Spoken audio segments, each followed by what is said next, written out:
that sounds better. Does it sound better? Yeah. Okay, good. I'm real excited and real grateful that you made time and that you've agreed to do this. So thanks. Let me get that out of the way. And my pleasure. My pleasure. I know how thinks highly of you, and you've interviewed him a couple or 3 times, haven't you? Haven't you? Several times? Yeah. Well, it's like one of those. Sorry, it's like one of those. No, go ahead. Yeah, thank you. It's like one of those things where I keep talking about this throughout, over the years on this podcast, but that my parents were both very into, they really love film, and they introduced me to art and all sorts of things. But when you break away as a young person in your 20s and you're discovering art on your own, whether it's film or books or music, whatever it is, it has a great impact, of course. And when I was just starting to figure those things out, Hal Hartley was just one of those guys on the scene, and so I have a very strong feeling for. So when years and years later, decades later, when I had the opportunity to actually invite him on, it was like one of those moments where it's like, wow, this is really something, Anyhow, it's more than just being a fan. It's more meaningful in a way. And so it's just become a thing. It has taken on a little bit of a momentum. And so when it time-wise, it timed with these, new releases, or rather re-releases, I should say, of some of the work, like the Long Island Trilogy, et cetera. So it's like a pleasure to keep bringing them back on, And there's actually stuff, and there's stuff to talk about. So the way I thought we would maybe break this down is maybe the first part of it. What I thought I'd do, and this was kind of partly based on even Hal's suggestion, was to ask different people that are coming on to talk about, their memories from that period of the same questions, and then maybe even putting it together as a little bit of a montage, But and so we could get those questions out of the way. I need to know if there's a time limit so I can respect your time. Part 2 then could be talking about all the points you brought up in the email, Sure. And that would be fun. Or anything else. I just threw that out there as ideas. Well, no, that's fine. Let's just go forward and see how it goes, right? I don't have any real time limit now. Okay. Let's just see how we feel. Sounds good. Yeah. Okay. Yep. So I kind of did write down some questions. This is not typically the way I work. But I think it could be kind of fun to do it this way. So, all right. So here it goes. So just for the recording, state your name and your collaboration or relationship with Hal. My name is Martin Donovan. I'm an actor who appeared in, I believe, 7 of Hal's films when we add up something like that. When we add up the feature length and the shorts.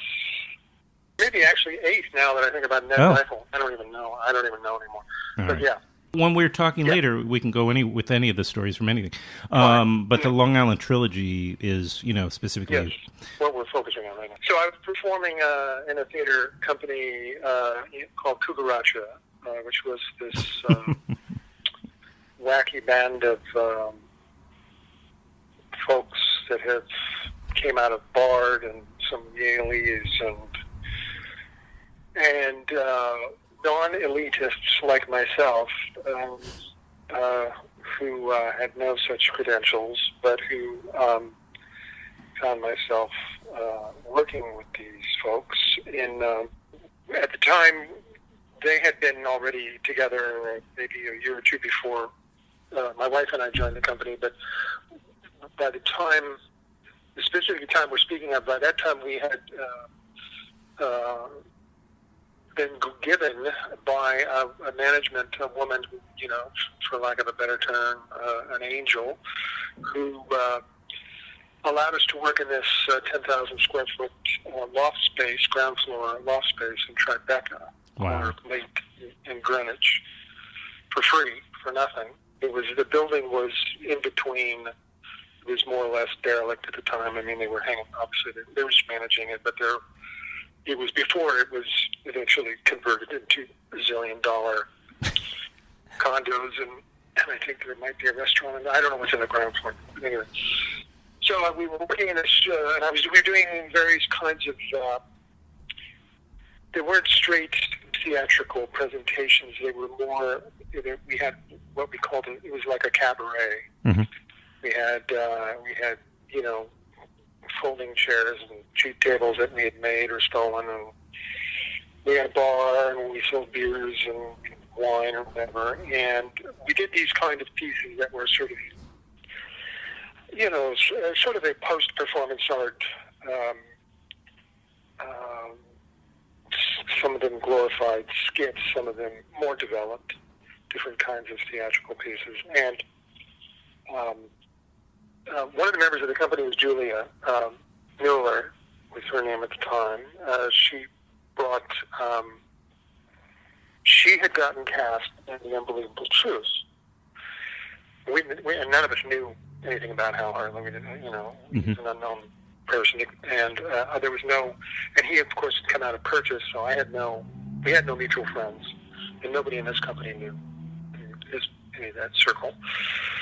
So she was coming back telling on these tales of this incredible experience she was having on shooting The Unbelievable Truth, and she brought Adrian and Hal to a performance at Cucaracha to see, and I can't remember what the show was that I happened to be in.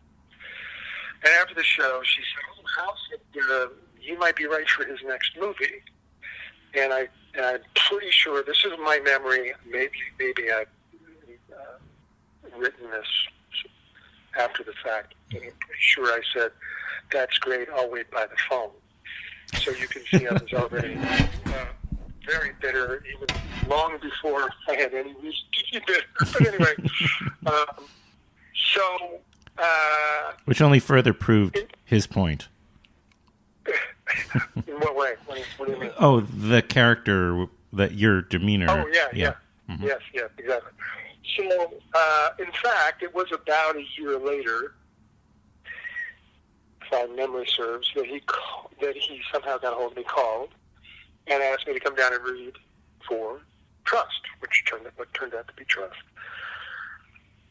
And I did, and I went and I met with him, and I read with Adrian was there, and I met with him and Adrian at their office, if I recall, when he had one on 39th Street at the time. And it felt,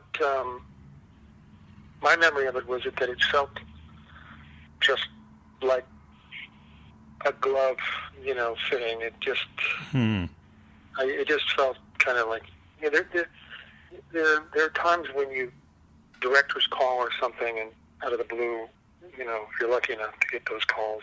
I've had a couple, and it just feels like destiny. It just feels like, from the minute you get the calls, I just know that I'm going to be working on this film. But anyway, that's sort of how it felt. I remember it seemed like it clicked. I don't remember all the details of it, but I don't remember if I went away and then he came back. I can't remember the details. Mm-hmm. But anyway, he cast me in the film. Mm-hmm. He cast me in the film, and that was that. And we started to, we had to get to know each other a little bit. We started hanging out, and one of the things that happened right away was we became, I think we clicked on a lot of levels very quickly, bonded as friends very quickly, even before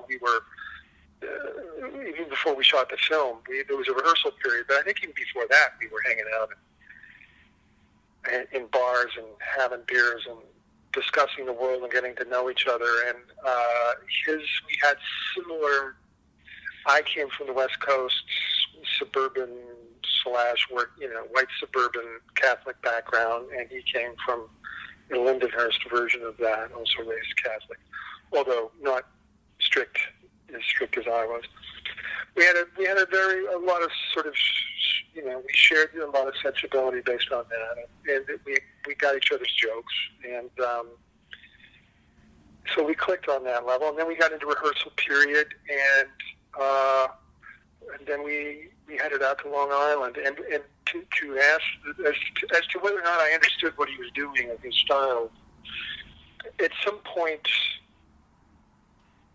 I can't remember when I saw Unbelievable Truth. If I saw it, I must have seen it before we shot Trust. But you know what? I don't know. I certainly saw it before Trust came out. But I remember seeing The Unbelievable Truth and thinking, my reaction was, this feels like home to me. It was like coming home. Mm-hmm. It was like it just felt like this is where I live.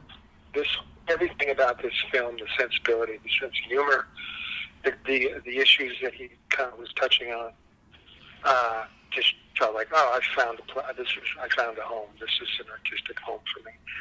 And upon making Trust, there was also a lot of what I did not understand at the time. Took me, and I didn't all the way through shooting of Trust. I did not know how to take what I had learned as an actor, everything I had been taught, and apply it to his formal style. Mm-hmm. And that was a very, very difficult exercise, shall we say, mm-hmm. which actually caused some real tension between Hal and I by the end. There was a claim at one time, I was wrapped on the film and we went out that night. He had wrapped the film, but we spent the night I wrapped a few hours drinking and screaming at each other, as I recall it. But it was a screaming at each other that was, you knew it was that we were both cared about the work. We both actually, on some level, cared about each other, and we wanted the film. We both, there was a real mutual respect there, I think. Was there a sense that you trusted each other, and it could withstand that? It seemed. I think so. Yeah, I think so. I mean, because we were fine. The next day, or whatever. It didn't do any damage. Whatever mm-hmm. it was, whatever was said was just venting, and we were both young and under pressure, and certainly, Hal being under those circumstances, under more pressure than I was, but.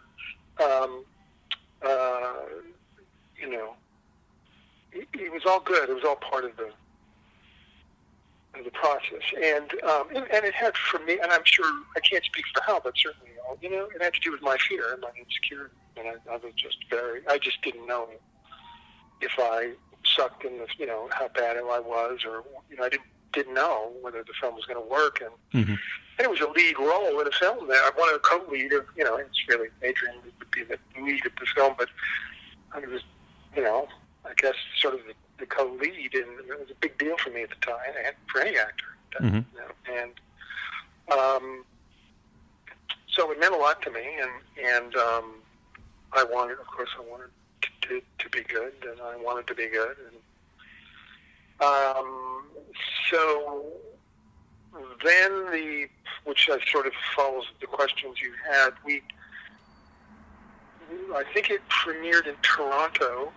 This would have been September. This would have been still in 1990, because we shot it in April, and I think it made it into Toronto in September. Mm-hmm. They went up there, and the responses, everything was very good. And then we went on to Sundance, and we won the Screenwriting Award, the Waldo Salt Award. The Waldo Salt, yeah. Mm-hmm.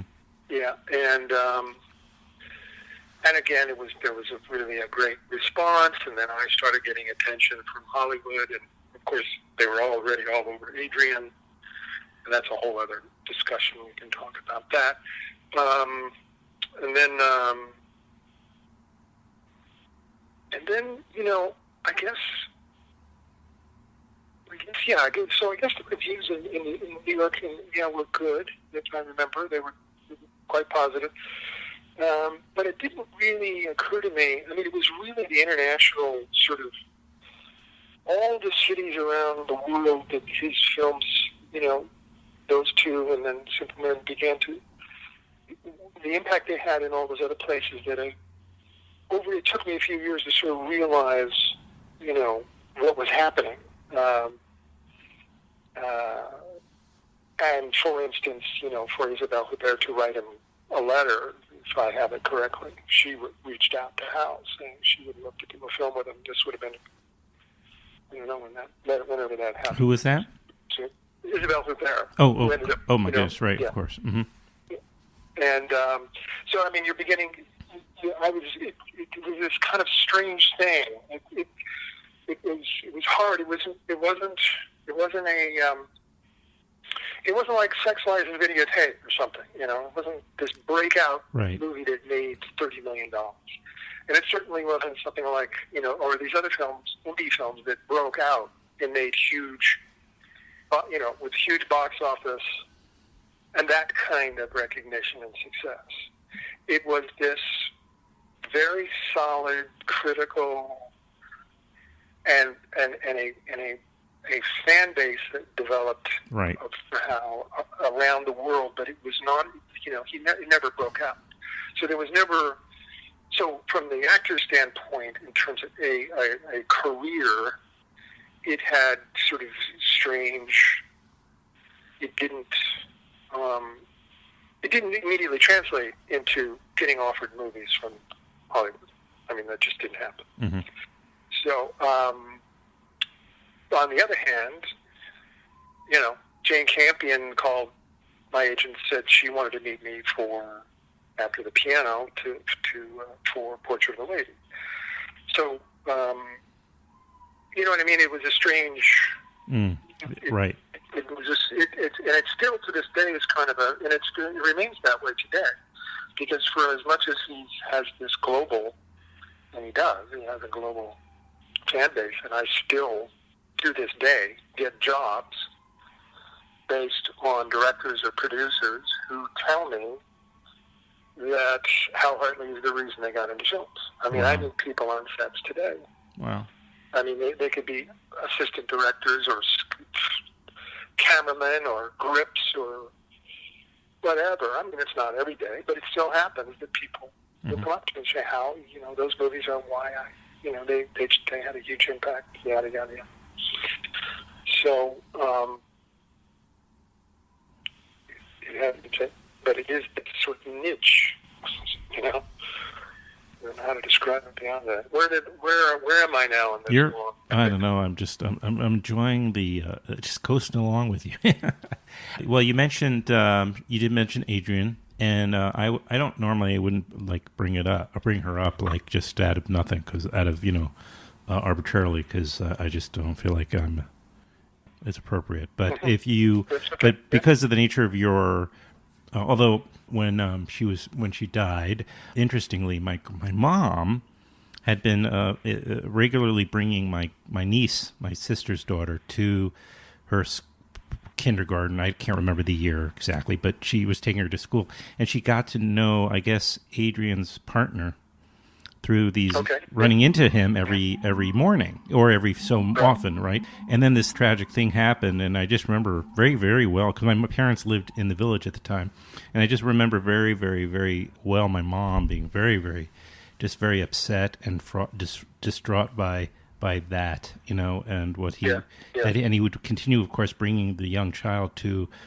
the school, you know, of course, So that's my only connection to it in that way. But, you know, other than, of course, as I said, I was loved Hal Hartley films and discovered them as they came out. And when that happened, also, I was, of course, very, very upset by it. But, you know, it's as I rewatched the films in anticipation of talking to you, and I just, it's just heart-wrenching to watch them again. Do you have you seen the films lately yourself? No, Mm-hmm. no, Okay. I haven't. I'm not sure. I mean, I'm glad, you know, to have the box set, the Blu-ray, and I will. I don't know if I will watch them. I don't know if I'll watch Trust. It's hard. I don't. I don't know. But it was obviously gut-wrenching and sickening and all of that. We had not been in touch for some time, so it wasn't like I was, we had been in touch with each other, but it still was just gut-wrenching for all the obvious reasons, but also it felt like a family member, and so it was had been lost. It was terrible, just terrible, and still not. It doesn't make any sense. Yeah. But well, you guys really did have quite a great chemistry. I mean, and trust you. I could see the moments where you were just like kind of falling in love with her. It's very It was very, very present. I don't know where is that just acting? I mean, or is it also just a chemistry that when you a special thing that happens with actors under the right circumstances, or just arbitrarily, and then it translates into the performance, and there is a level of falling in love, for lack of another term. Yeah, I don't know. I mean, I think first of all there has to be the material. I mean, I really think the reason why it works is because of the material and the director. And when you're in those films, Hal was just so had written such. I mean, it's like I don't even think of it in terms of a screenplay. It's like it's not like, and of course it is a screenplay, and there was a screenplay. And we had to stay very close to the word, exactly to each word, because Hal is so specific about his writing. But it is really as much about his style of filming and shooting and staging and cutting that makes it unique, and this whole, it makes it a whole experience and realm within to work, as opposed to and a controlled, and I say that in a good way, a controlled realm, space for the actor to play in, but under his rules. And once you learn the rules, you're actually sort of liberated. That would be the step that I had to make after Trust, which I did. It ended up becoming extremely. I felt like I was being suffocated by him on Trust and the style. But as soon as I saw Trust on with audiences, and I began to see what was really, and then Unbelievable Truth and Trust together, I realized, it was only then that I really realized what he was doing. And then the next thing we did, which I think would have been Surviving Desire, I'm not sure, but I was liberated, actually, because I knew I understood the parameters and the boundaries, and I ended up having, for the rest of the things I did with him, I felt a really wonderful freedom, actually. But what I was saying about so in terms of chemistry, I think obviously the material and a director who creates a space is number one, and then the actors have to be generous.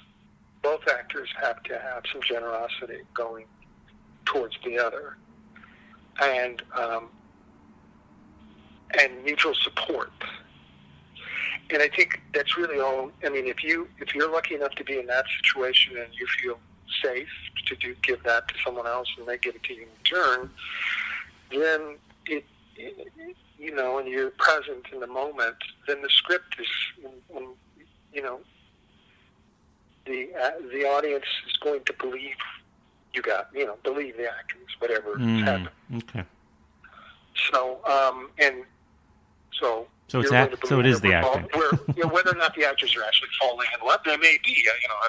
That's happened before, but they don't have to necessarily be literally falling in love. Right. Although I would say that there is a falling in love in the best sense of between artists in film and television that happens between people who respect each other and want to be there to enable each other to do their best work is a kind of act of love, and to and also I get crushes on men and women that I'm working with, just like because it's an incredibly rare and beautiful, without sounding overwrought here, it can be not always, but it can be very. I mean, I'm sure this is true of people who collaborate in other fields. I'm sure when you're collaborating with someone, I don't care if you're building a rocket or something.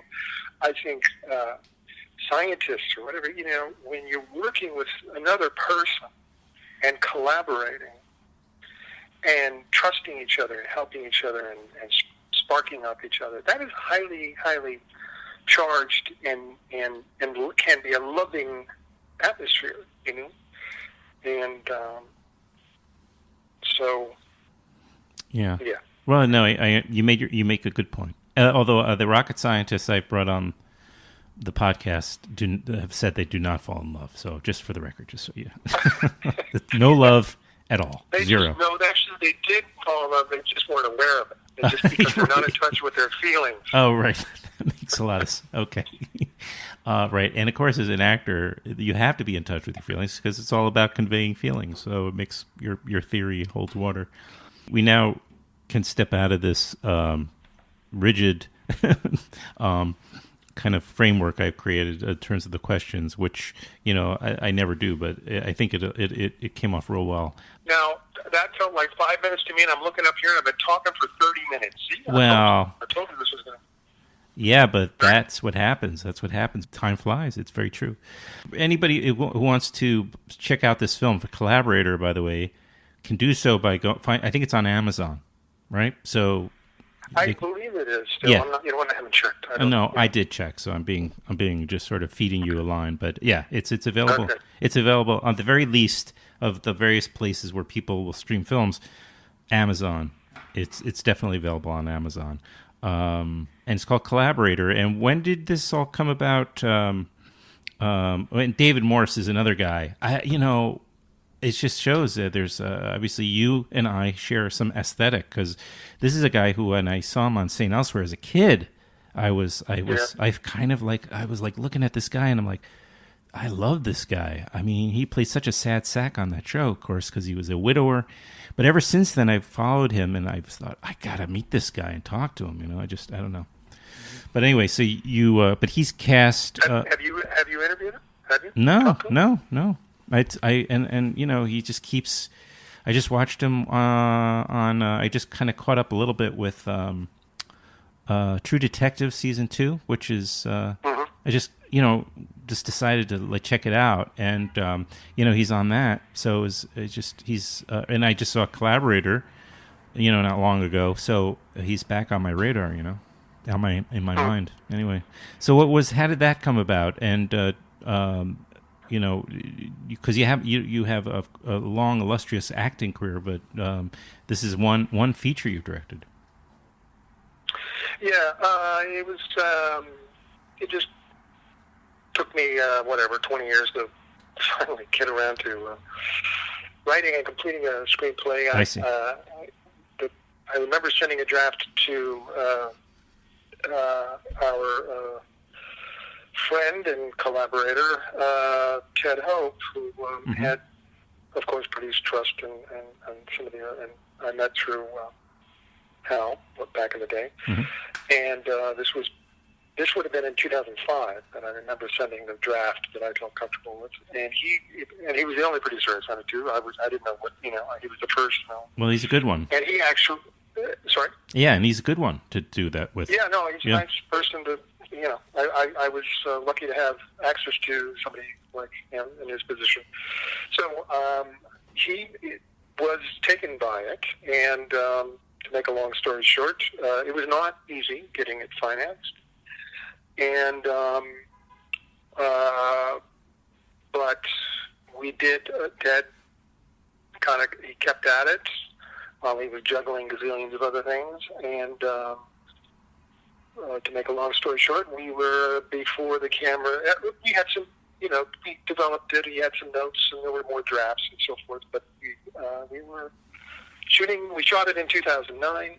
It actually ended up being in Canada. We did the interiors in Sault Ste. Marie, Ontario, and then we had the exteriors we shot. Well, some of the interiors and exteriors in LA, of course, and one day in New York. It just was something close to me, sort of based on a guy who, a guy who actually lived across the street, who did in fact, where I grew up in Reseda in the Valley, San Fernando Valley of LA, who did die in a SWAT team standoff, but there was no hostage. But there was, in fact, it was a standoff, and they finally went in, and he had apparently overdosed from drugs. Mm-hmm. But there was that whole. It was written sort of during the Bush era, Bush II, early 2000s, and the Iraq invasion, and I was thinking a lot about sort of political sensibilities and working class, right, and how, what the sort of surface arguments were among right and left, liberal and conservative, whatever, to a certain extent. But I was also playing off of my experience as a child during the Vietnam War, and the kid who was older. I mean, I was, was a young kid, but they were the older kids on my block. My older brother was eligible for the draft, so the young kid 2 doors down, the only son, was killed in Vietnam. I remember going to his funeral when I was in 6th grade, and these things, all of that tumult of the 60s had a huge impact on me as a child. So there's all of that packed into the film as much as I could explore that. Yeah. Well, the play. I mean, you play because you cast yourself, which was smart casting, actually. You play a playwright, right? Who's kind of had a sort of on the, I don't know, on the downward. Right, he's been. I don't know if it's a block or he's just not had as much. He had some previous success, and it's been kind of in a bit of a what do you call it? Just a I don't know, slump. All right, and so anyway, but in a way, it's constructed like a play. It's almost like certainly the latter half of it, or the latter portion, is like a two-hander. It's like you and David Morse, and it's even you even employ a theatrical exercise as one of the devices in the film. Like the story, it becomes part of the story. How you kind of connect and engage with him, right? With the character Gus. But anyway, I don't know. Did you realize you were writing something that could also have been a play almost as easily? People have used me that. I didn't know. I mean, I never saw it as a play. I saw it as a film in my head, and it's really apples and oranges. I mean, could it be staged as a play? I suppose it could be, but it's going to be just going to be a whole other animal. It's not something that I'm really interested in doing. I only saw it in my head as a film. Okay. It's intimate. I very deliberately shot it simply. Because it was my first time directing and I was playing the lead. Keeps the film cheap too to make, right? Sorry? Oh, it's less expensive to make too. And exactly, the whole other point was we had very limited budget, limited time, and I couldn't. I was more interested in the performances and the truths of trying to make the thing carry based on that, on the stakes that the characters were. And David Morse saved me. I mean, he would have. I'm just so glad he came on because he was so supportive. Olivia Williams was great. Mm-hmm. I had a lot of support as far as that goes, of good actors, great actors, and I'm proud of it. I mean, I really am.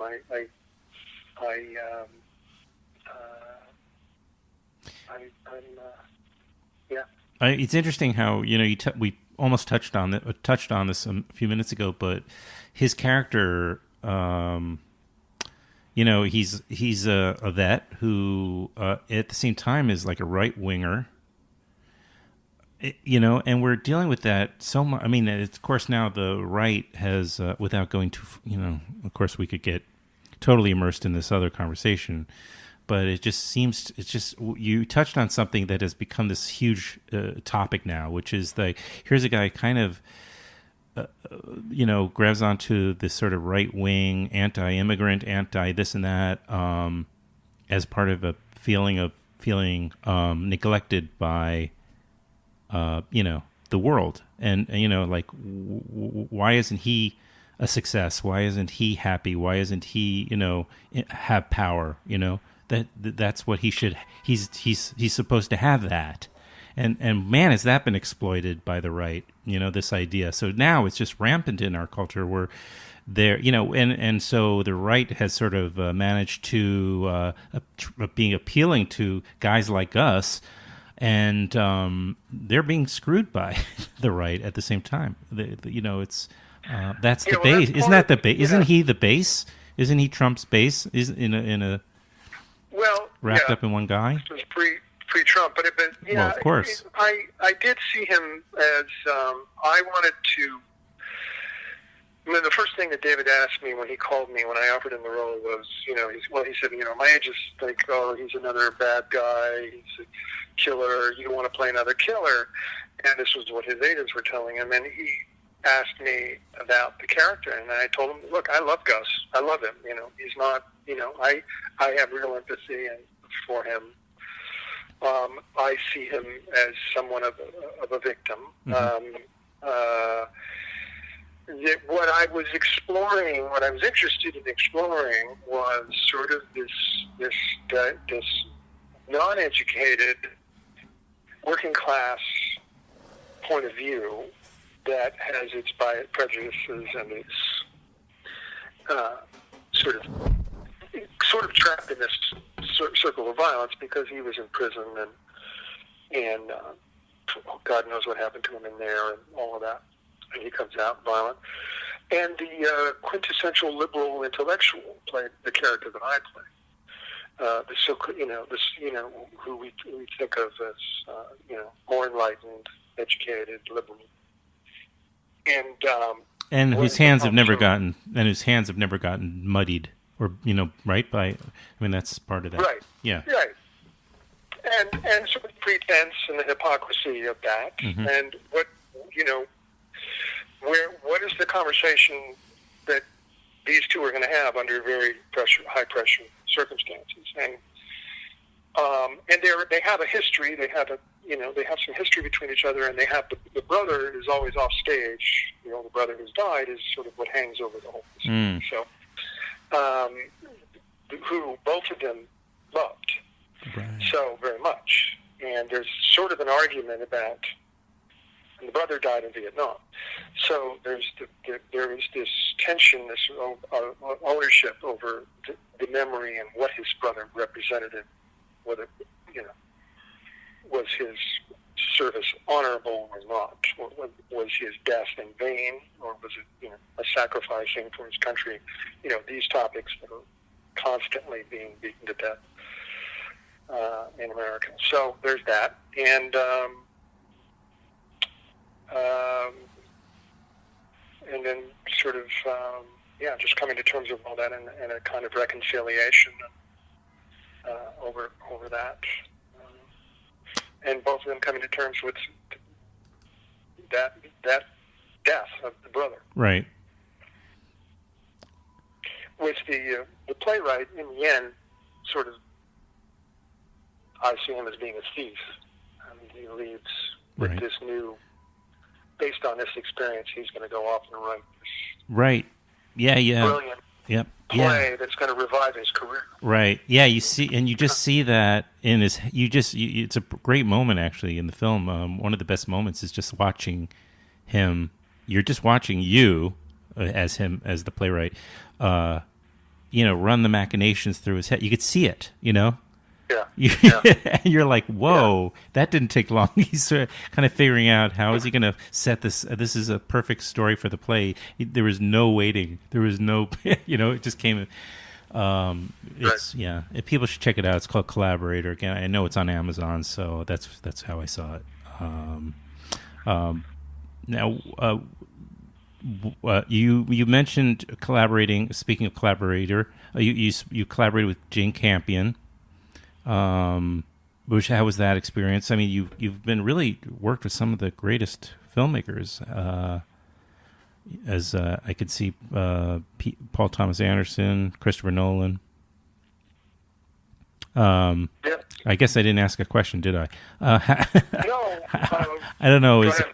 any particular thing that stands out in as a, that has really been significant in your career and informed you and informed how you are as an actor? I guess any of those collaborations. Yeah, I mean, each of those people. Mm-hmm. I mean, In their some way. more than others. I mean, Hal taught me about the economy of not only of filmmaking, the actual production aspects of filmmaking, but what is necessary and what isn't as an actor on film. I learned a lot from doing the films with Hal about that. How fatal it is to embroider performances, on the screen. And these are things that I was taught really prior to meeting Hal about. You don't indicate and don't point to your emotions and all that kind of stuff. But his style required so much more of a stripping down which had terrified me when we were shooting Trust. This was one part of the thing that I didn't understand because I didn't feel like I was doing anything, and so I had to go through that process. But through watching those films afterwards, I realized that in fact, if a filmmaker or knows what he or she is doing and telling a story, the actor is required to do that. Shouldn't have to emote or do a lot of those things that actors think they should do or enjoy doing, because it feels good. So I learned that from him. Jane Campion was another entirely different experience for just very different approaches, and she comes from a much more earthy, very much involved with. She gets very, at least she did with me. She gets very, very much involved personally with the creation of the character, and gets in and talks to you, and questions and hashes out psychology and who the person is and what he's thinking or feeling, and it's almost like she kind of steps inside your shoes with you and tries to find the way. And that was I enjoyed that very much. She got me out of my angry young man thing to play that character. Nolan, for instance, I'm just naming these since we're talking about these guys. Nolan was just a very nice guy. There's nothing that stands out about Chris Nolan's directing style that I can remember. I was working with Al Pacino, so that sort of took my attention. Yeah, maybe. That was just a great thing to be able to do. So, my memory of that is Chris sort of just really on the periphery, very quiet, and not, I can't remember a note he gave me. I'm sure he gave me notes, but I don't remember anything significant. And so he's kind of a hands-off in terms of the acting, as far as I remember. Mm-hmm. And he just had this, this was before he became, gargantuan presence. And he's young, but he still had a very, he just had a kind of quiet confidence and having, and he was very, he just seemed, he never got rattled. He was just a very calm presence and very he knew what he wanted to do, and he just went through it. It's very nice, pleasant set, no drama. He's British. Sorry. I guess being British helps in that. Yeah, it could be. And then Paul. No, wait a minute. I don't want to get a step, but that it's okay. It's okay. But that was Insomnia, obviously, because you mentioned Pacino. Yeah. So I mean, are we getting out of order if we, we talk about that? You must have grown up. You're a little older, but not that much older than I am. I mean, I think you probably grew up with those same movies. Yeah. That kind of right. That is why you became an actor. Maybe, I don't know. It's like Yeah. Oh, he's absolutely. He was one of them. You know, there's several all different kinds of actors, but I always had a massive impact. You know, with as did Nicholson or Brando or Peter O'Toole or a lot of people. But Al was definitely one of them, and I for whatever reason at that point in my life, by the time I got cast in that, and I was going to be playing his partner in not a huge role, really. I'm killed off at the end of the first act, really. But enough. We had several scenes together, and I spent quite a bit of time with him. He was actually very sociable and liked to go out to dinners with a group of people, so there was that. But I felt ready. It's like I was ready to work with. I mean, if it had happened 10 years earlier, I wouldn't have happened because I would have been too intimidated, and But I felt very ready for it, and he ended up being very, very gracious and easy, and Is he like actors? Yeah, he does, absolutely, and he loves. And he seemed to at that time still very much really, really believe in the work. I mean, he really was the most prepared actor I'd worked with. He was relaxed and and everything, but he was. Sometimes you work with veteran actors or people that have been around a long time, and you can tell that they're just, they don't have the energy in them anymore. They kind of show up and hit, they do their job and they show up and they hit their marks and they say their lines. But they don't have. You can just see the passion. There's no real passion. And I felt with Al that there was still the passion there, that he still believed in the work. He was, and was very prepared, and so. That's inspiring, right? To see somebody that. No, it was. Yeah. So.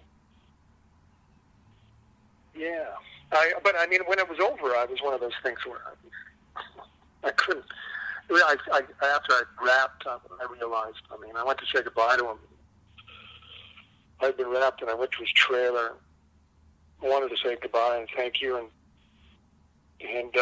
I had let down I had wrapped, so I was like, all of the anger was let out of me. And I remember saying goodbye to him and in his trailer, and he was saying and talking, and as he was like talking to me, I could feel like this. I was breaking to tears. I was like, it was that moment that I realized I was so overwhelmed that I had just done a movie with frickin' Al Pacino, It was only then, as I was saying goodbye to him, that it finally, that I allowed, or whatever, it sunk in.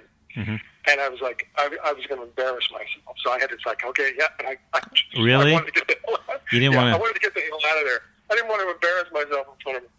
Because he was overcome with emotion. That's just, you can't, you meet your heroes, and they don't treat you like shit. It's, I think for most people it can be very overwhelming. Yeah. Did you have any scenes with Robin? I haven't seen it since. No, I didn't have any. No. I met him briefly. There was a dinner that we were all at, but no, I didn't really get to know Robin. Mm-hmm. And you were starting to talk about P.T. Anderson and that experience. Oh yeah, I mean, that was just another gift that came my way.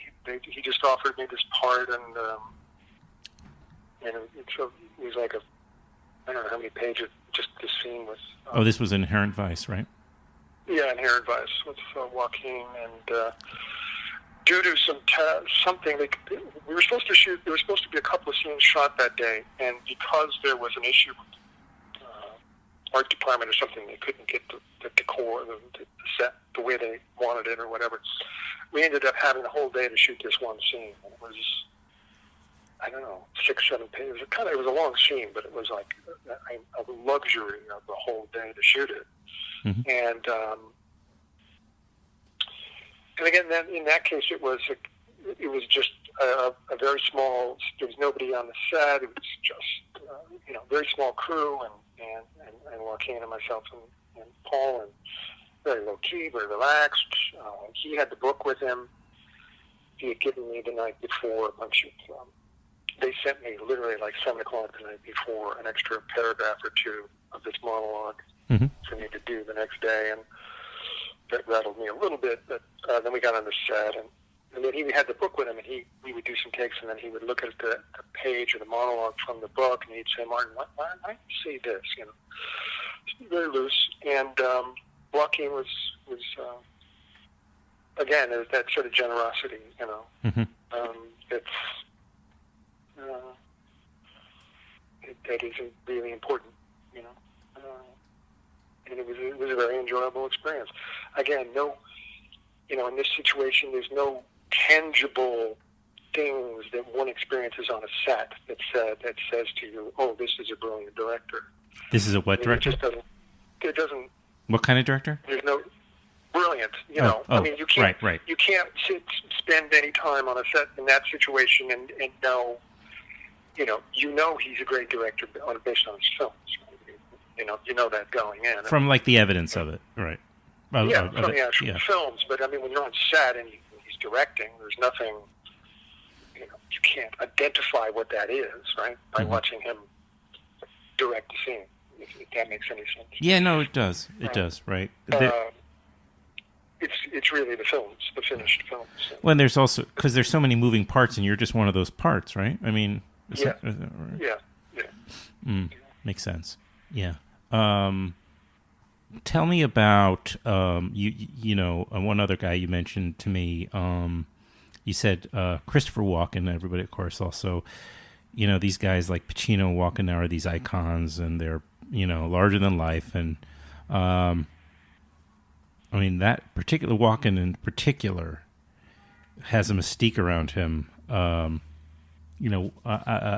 actually don't think I've actually spoken to somebody who's told me about that of working with him, what that was like. But did you have more than one experience with him, or is it just a movie that shot? I worked with him actually after I shot Trust. Soon after I shot Trust, I don't remember if it was after Surviving Desire, but anyway, we're mm-hmm. like 91 or something.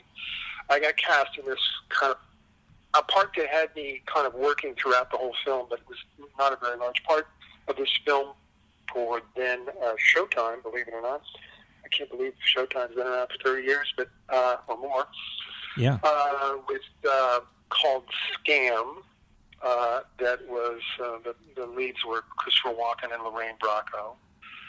Miguel Ferrer was also in it.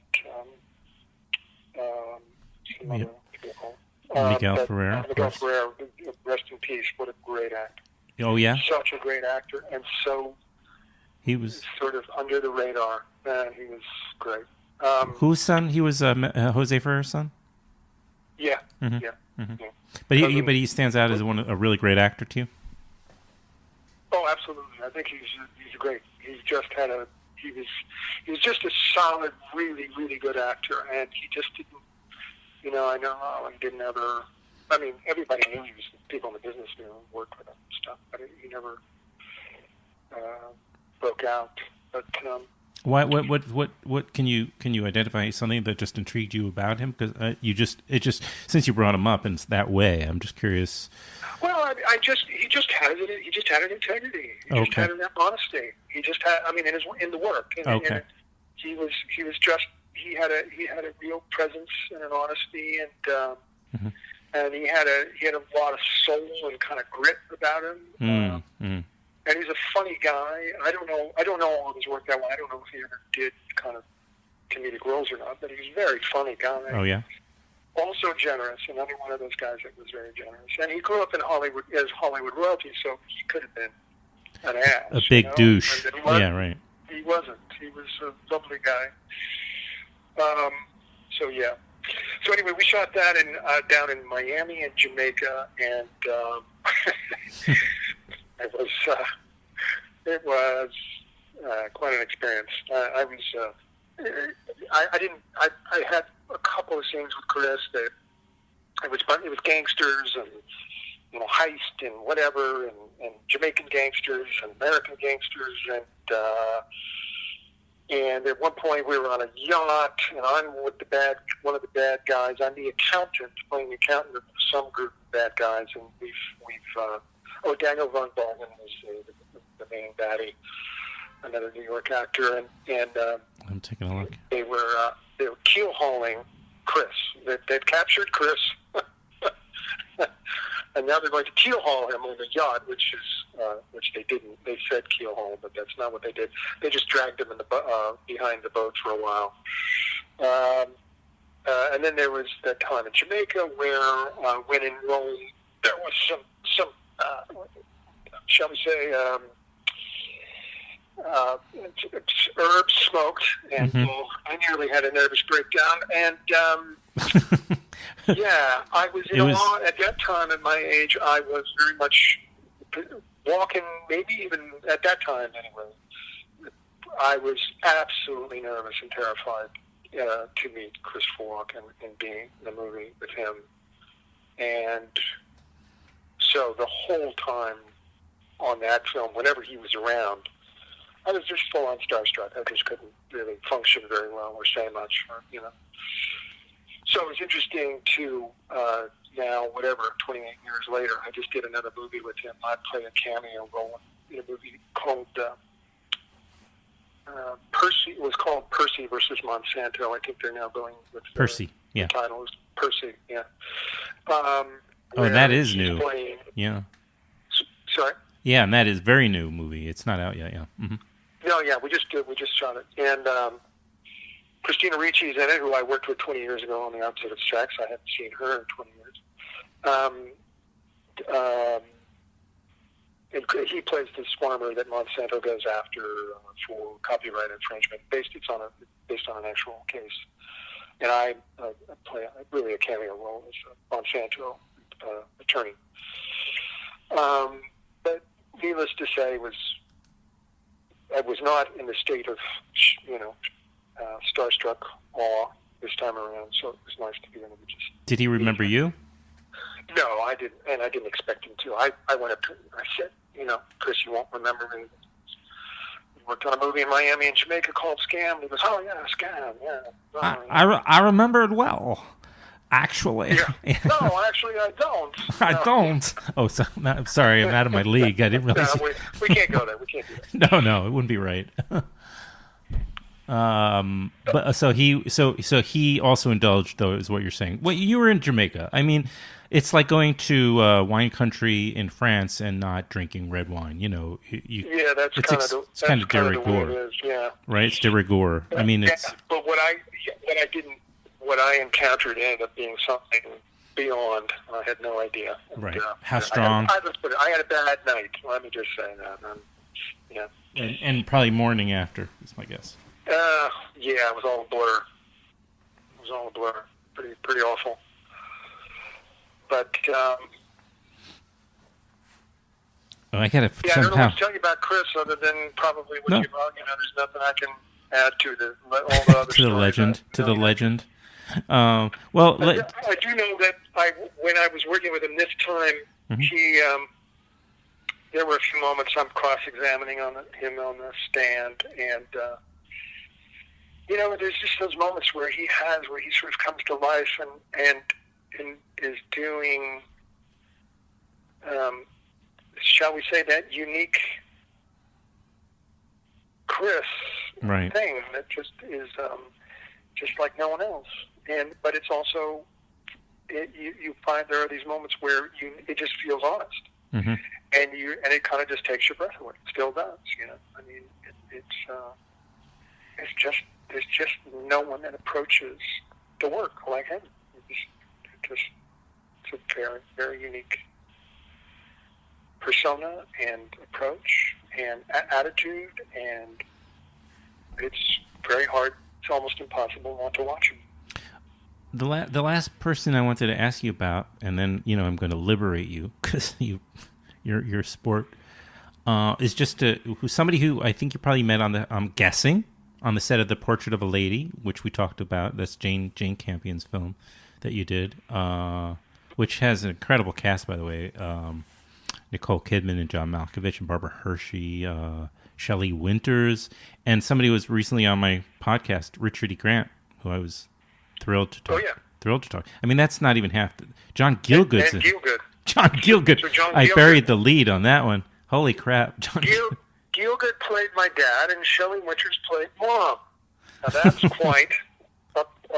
that's quite the parents there. Yeah, I'll say. How close to the actual Donovan family is that? There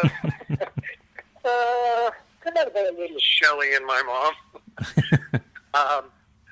There was no Gielgud is not no. I can't think of any. My dad having any absurd John in him. That's amazing, incredible. What an incredible opportunities. But you met Mary Louise Parker on that set. Is that the case? Yes, that would have been the first thing. Mm-hmm. Yeah, I met her on that. Because I don't know if that played a part in. Was she a producer on, an executive producer or a producer on Weeds after like a season or two of the 20 seasons that? Yes. Yeah. I mean, she must have owned that show. Essentially, I don't know. You know what? I don't remember if she had an EP credit or not. But also Brian Danley who had directed Saved, directed the pilot, and so I don't really know how all that came down. Certainly, Mary Louise had a say in it. Yeah. Brian might have. Mm-hmm. I don't know, but they offered me that season. You were what season was that? Then you became a recurring or regular character. I don't remember. I was in every episode. I think of that season 2. I think season. Okay, 2. You were the DEA agent, right? Yeah, her boyfriend. Yeah, and her boyfriend. Yeah. Yeah, I remember. And we had done a romantic comedy prior to that. Called.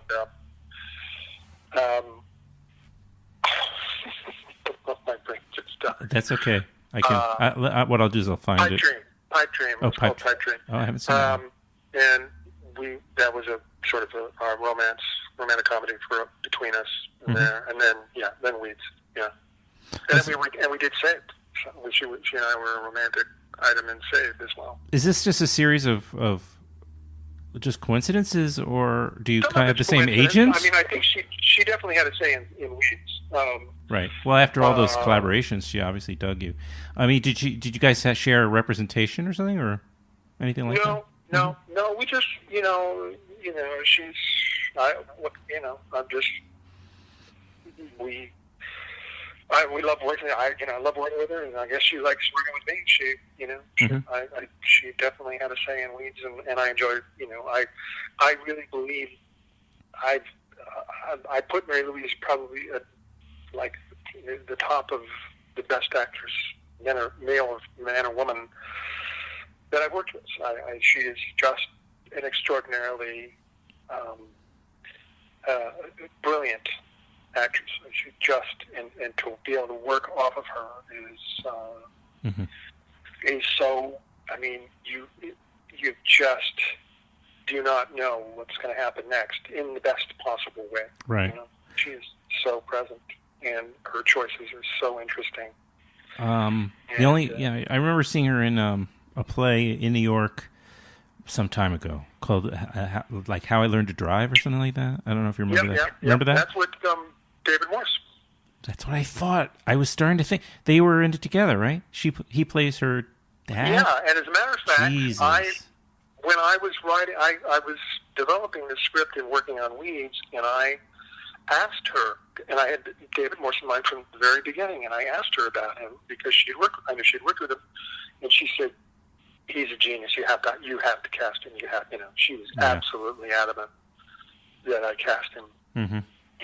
Wow, that's right. I just remembered that it started to, as you were talking about her, and I wasn't listening. No, I'm kidding. But as you were talking about her, I started remembering that. Oh, I did see her in a play, And I do remember really, because, you know, when you see somebody on a TV series over year after year, and this was, most of Weeds was probably after that play, but, you know, you just take for granted, which is a big mistake, I think, in a lot of cases, but you take for granted because people just create a relationship with a persona, you know, and they forget about the craft side of what this person's doing or can do. And but when you see them in a play, all of a sudden they do something. Happens to me all the time, where I just see somebody and I'm like, wow, no wonder they're a great actor. Here's where I'm seeing it, you know. Anyway, that was my reaction to her in that play, you know. Yeah, absolutely. And I forgot that he was in that. That's right. Wow. So she's had just somebody who's really had as well as had a great impact on you. Yeah, no question about it. She really stands out among really. I think she's extraordinary. Well, I don't want to keep you. I don't want to keep you any longer. I mean, this is. I know we've been talking well over an hour now, so it's been great talking to you, getting to know you a little bit. Well, my pleasure. And I enjoy it, and I hope I didn't. Again, I don't know how much news material you have in there, but you can cut around it, I'm sure. I'm sure most of it's great, actually. All right, well, I will send you, when this is all done, you know, I'll follow up. I'm sure Hal will as well, but hopefully we'll get some people to buy some of these copies of this, you know, trilogy of great films, two of which you're in. So, yes. Thanks again. I appreciate it. I hope so. Highly recommend it. I feel like, you know, you got to, if you're serious about film, they don't make them like that anymore, kids.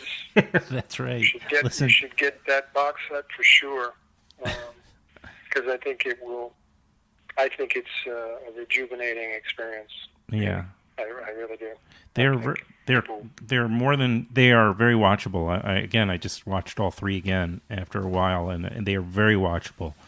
And there's some wonderful actors like yourself and wonderful performances in those films, and they really do stand up. Again, thanks. And Go ahead. And they're funny. And they're very funny too. Yeah, that's very right. They are really funny, and the humor feels absolutely fresh as ever. Great. Yeah. Thank you. My pleasure. You know, we'll do it again down the, you know, maybe with Percy or something. You know, hopefully I'll have the opportunity to do this again down the road and help in any way I can. I appreciate it. I look forward to it. Yep, that would be great. I'd be happy to do it. Okay, thank you. Take care. All right. All right. Okay. All right. Bye-bye.